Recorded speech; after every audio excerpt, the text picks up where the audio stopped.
You ask Tiger to solve. This deals with linear equations with one unknown.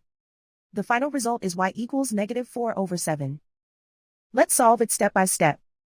Simplify the expression. Expand the parentheses. Multiply the coefficients. Simplify the arithmetic. Group like terms.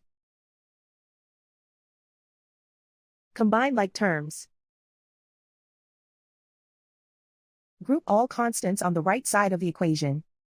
Subtract 16 from both sides. Simplify the arithmetic.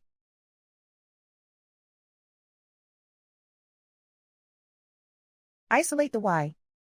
Divide both sides by 28. Simplify the fraction. Find the greatest common factor of the numerator and denominator. Factor out and cancel the greatest common factor. And so the final result is y equals -4/7.